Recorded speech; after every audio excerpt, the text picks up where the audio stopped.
saya punya keyakinan Mas Gibran akan jadi Presiden Republik Indonesia di masa depan. Ya pertama dia kan sekarang akan jadi wakil presiden. Secara latar belakang dia sudah berpengalaman sebagai kepala daerah, dia terus jadi wakil presiden. Yang kedua, saya kira dia akan menjadi wakil presiden yang punya peranan yang signifikan, yang berbeda dengan wakil presiden sebelumnya. Dan sebetulnya itu dukungan bantuan satu lagi bagi Pak Prabowo untuk menjalankan tugas sebagai presiden yang berhasil. Yang ketiga dia punya kemampuan komunikasi yang tidak biasa, ya. Mulai dari awok sampai nyeleneh-nyelenehnya itu dia bisa membaca segmen anak muda. Saya yakin dia punya peluang untuk mendapatkan elektabilitas yang tinggi sebagai calon presiden di masa yang akan datang. Assalamualaikum warahmatullahi wabarakatuh. Waalaikumsalam warahmatullahi wabarakatuh. Bung Kameramen, mau dapat THR nggak? Wih, mau dong. Dikali 3. Ntar udah nyampe ya, ke Bung Kameramen, ntar THR-nya H-7. Warganya ada 4 ya? 4 kali M. Nah, silakan Bung Kameramen. Iya, Bung Alfian. Kalau mau THR banyak, kasih ke KPU, Bung Alfian. Biar digelembungkan THR-nya. Bung Alfian, ini lagi-lagi kita mendapatkan berita dari dinasti nih, Bung Alfian. Ya, memang ini semakin yakin dengan aksi-aksi di depan DPR ini, Bung Alfian. Nah, pertama nih, Bung Alfian, ini dari istrinya Kaisang ya, Bung Alfian. Istrinya Kaisang, bukan istrinya Gibran atau namanya Bobi. Siapa? Namanya Erina, gampangnya gitu aja. Nah, ini kalau dari Kompas, Erina Gudono disebut bakal jadi calon Bupati Sleman. Kemudian ada yang menyebut juga Erina Gudono tak layak jadi calon Bupati Sleman. Pengamat menyebutnya dia itu model. Nah, ditambah lagi tentang dinasti lain adalah Gibran disebut berpeluang jadi ketum Golkar. Gibran menjawab, biar yang senior saja. Wah, jawabannya sama nih, Bu Alfian. Sama ketika Kaisang ditawari jadi wali kota di Solo kalau nggak salah ya. Saya mah terserah warga aja. Gitu mulu, Bu Alfian. Jadi untuk respon awalnya, silakan Bu Alfian. Ya, yang pertama, tanggal 19 sukseskan, maka urusan nepotisme selesai. Ya, karena memang ini kan yang dia tetap menggunakan narasinya si Gibran. Bahwasanya pilkada itu bulan September 2024. Tapi MK sudah mengumumkan bahwa penyelenggaraan tetap di bulan November. Persisnya tanggal 27. Di tanggal yang pernah diputuskan secara konstitusi, pilkada di tahun 2024 itu adalah 27 November 2024. Artinya, Bung Kameramen, kalau Mr. Cawe-Cawe masih ada, maka cerita soal Erina ini bisa menjadi berita duka yang kesekian. Itu yang pertama ya, itu yang pertama. Dan buat Gibran jadi ketua umum Golkar, saya ingin memberikan pesan kepada abang saya yang namanya juga ada Tanjung agar Bang Akbar Tanjung, Bang Zainal Bintang, dan seluruh teman-teman senior-senior Golkar, kalian ini sudah sangat matang sebagai sebuah partai yang tidak pernah mau dibilang partai di masa Orde Baru. Golkar lahir tahun 64. Huru-hara, konflik begitu keras terjadi.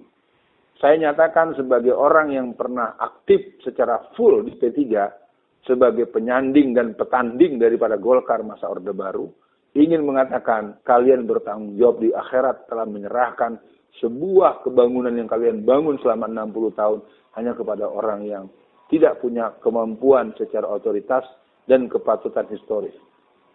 Dalam ADART Golkar harus aktif sudah 5 tahun. Harus mempunyai peran sebagai pengurus harian. Dan harus didukung oleh 30% daripada pengurus Golkar se-Indonesia. Dan saya sangat paham orang-orang Golkar dari dulu adalah politisi-politisi yang matang.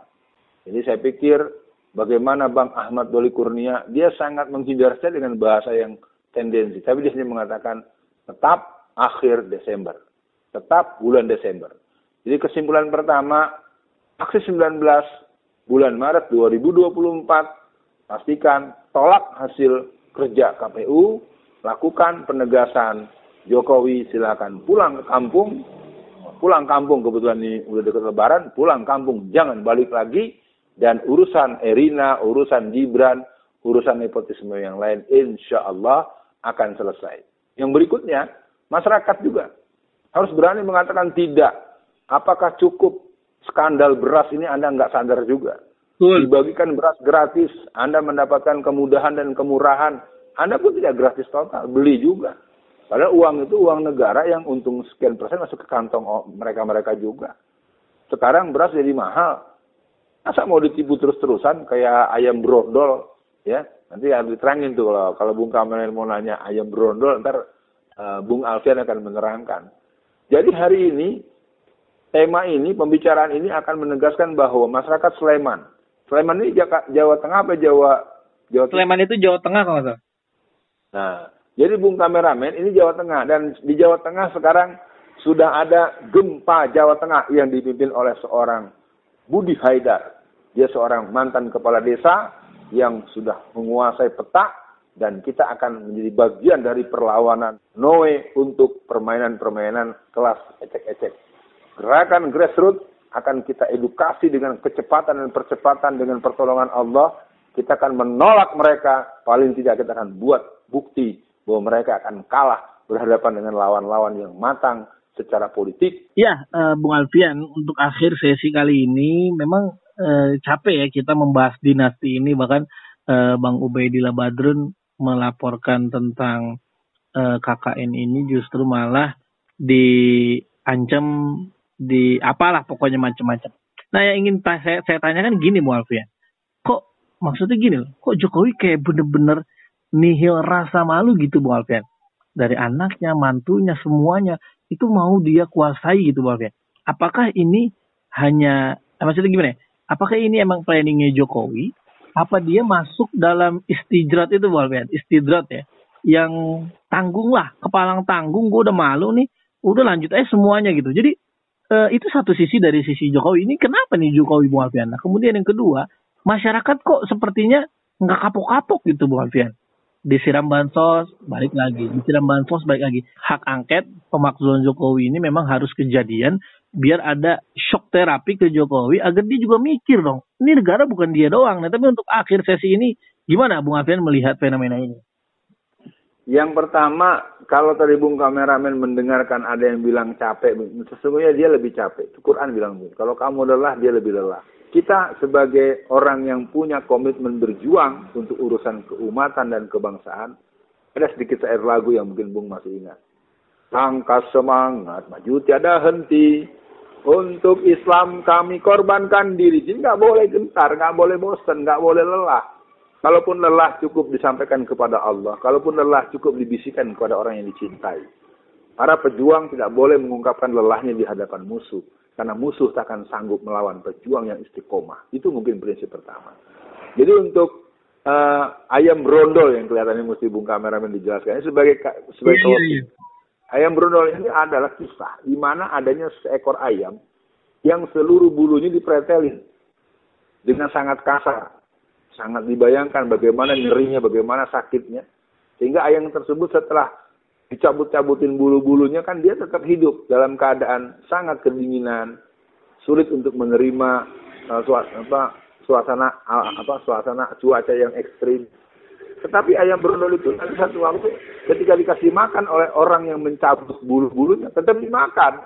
Itu kira-kira filosofinya bangsa kita itu seperti ayam brondol.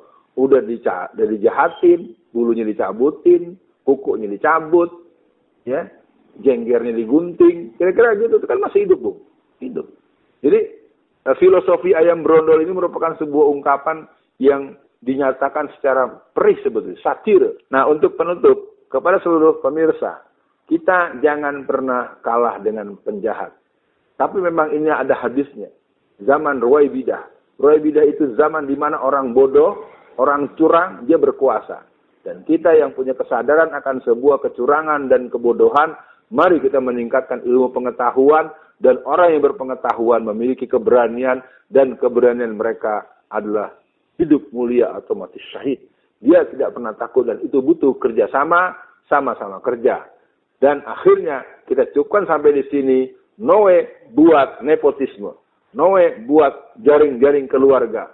Noe untuk Jokowisme. Sekian pemirsa, kita jumpa di lain waktu untuk pembicaraan, dibacain berita dan lain-lainnya. Assalamualaikum warahmatullahi wabarakatuh.